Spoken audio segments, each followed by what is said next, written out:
On this episode, I have Niels joining me on the show to talk through this really cool platform that he's built, RYP.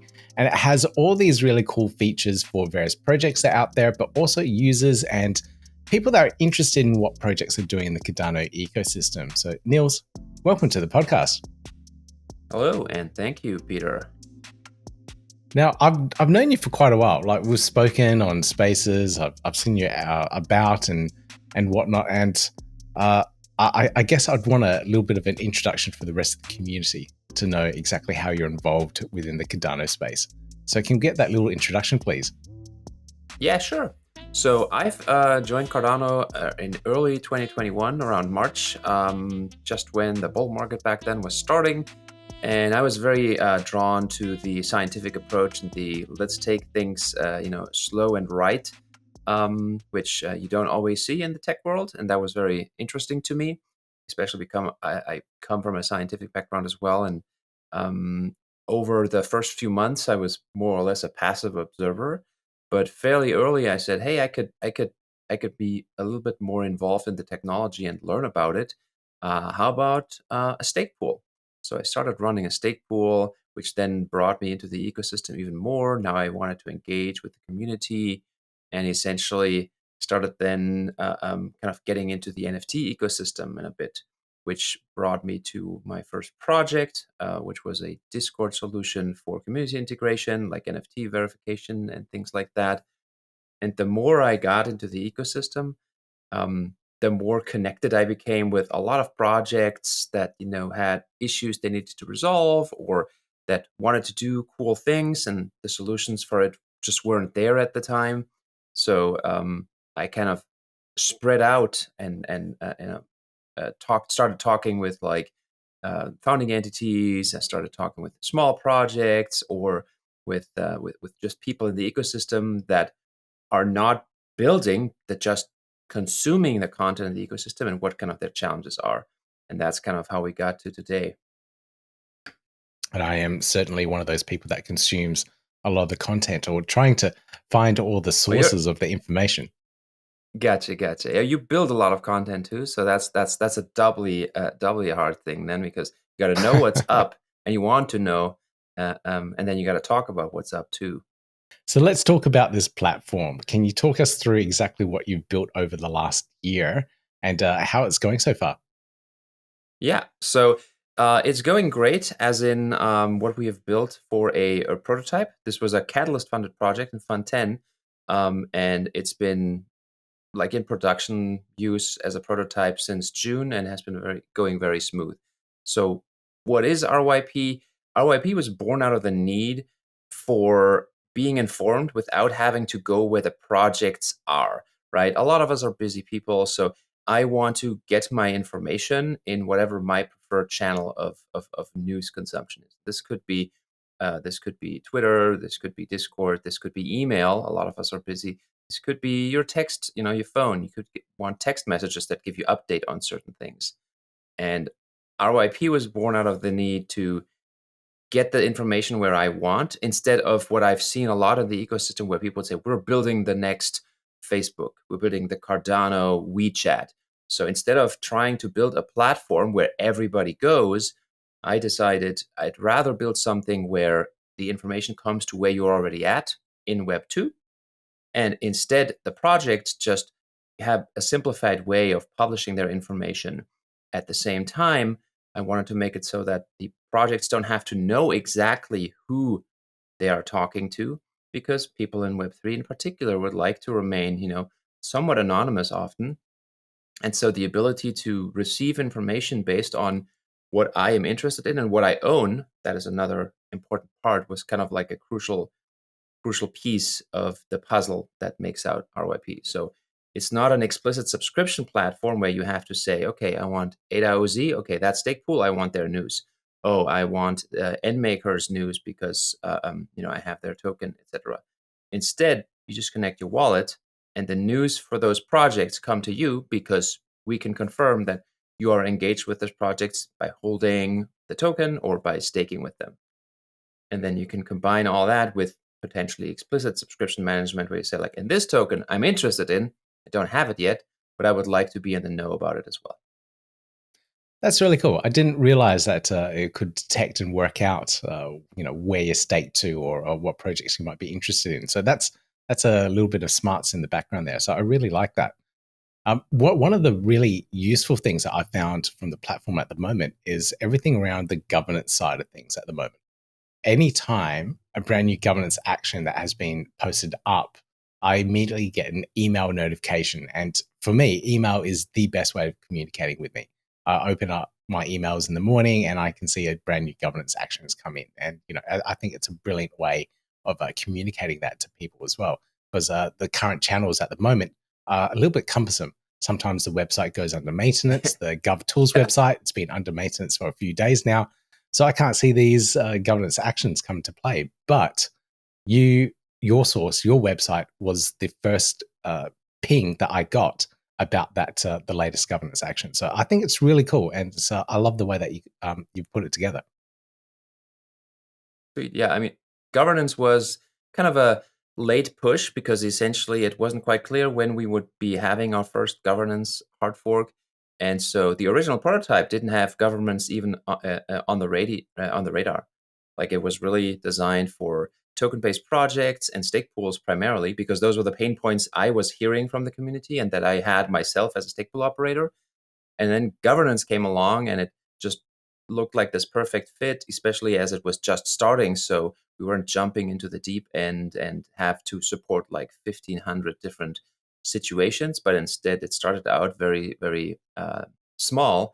And so it was fairly easy to get started and see, is this useful for people? Do people benefit from it? And what do they want more with respect to governance? So there's a lot of cool stuff we were able to add in a short time, and it enabled me to kind of be in the know about governance as well. So how does it work? So I did a lot of research, got help from Mike Hornan from Able Pool, who walked me through a lot of the governance pieces, and he's got some great infographics that I then consumed and was able to kind of apply that knowledge for the RYP governance pieces. That's awesome. Yes, Mike is definitely a good source of information around the governance side of things. And if anyone wants any more information about that, I'll put links down below as well. Now, how are you finding the growth of the platform? Like, there's two sides to it. One side, projects and stake pools needing to sign up and post up information, and then the other side, the consumer side, users in the Cardano ecosystem signing up and subscribing to some of these platforms and products that are building. How are you finding the growth so far? It's a mixed bag. So I think the best opportunity for growth, funny enough, I saw that opportunity because there was interest through governance. I got a lot of people on board that were primarily coming just for the like staying in the know about what's going on chain, and I think that brought in a decent amount of users because the for governance to happen, you do not have to have a project on the other side that's active within RYP. It's just things that happen on chain. While when you are talking about project announcements, there are some capabilities of RYP, like for example, announcement of automatic retirement. When your stake pool retires, you get a notification. So that is a big challenge people have to be like kind of letting their ADA just sit there. But then, hey, if my stake pool retires, I would like to know immediately so I can redelegate. So those are some of the activities that are beneficial for users just by being registered. So we have a higher influx of users, and that's been very great. On the other side, the harder part is getting projects to come on board, test the platform. It's currently completely free. I'm going to look to productize this in the upcoming Catalyst. But essentially, if you don't have any publishing projects, then there isn't a lot of value for the users. So we had a beta program and we had some really great feedback there and some projects come on board. But it's currently still a struggle to get new projects to publish news. Primarily, it's SPOs and DReps, in fact. But token-based projects can get a lot of value out of the platform, and that's kind of where I also fall a little bit short in terms of outreach because we don't have that much. Don't have that much people on the project. So, with that being said, I really would need somebody who reaches out to projects and kind of shows the value, and that's kind of I think one of the items that we have on our list for the future as we think about a real rollout. Right, cool. I thought with Hazelbot and your connection with all the people that are using that for verifications on Discord, that you Yep. may have built up a good list of projects that could have used this. Definitely. There's not a lack of list of projects that might benefit from it. It is really a time constraint situation, as well for me as well as them, right? Because for they also need to like connect their project and then find the time to learn how does it work, as well as there is this chicken and egg problem. If you don't have enough Yeah. users, then what's the value in publishing here? But if you don't have any projects, what's the, as a user, the value to even go onto the platform? It's one of the reasons why I then focused on things that can happen without projects being there. That's the governance, that's the SPO stuff.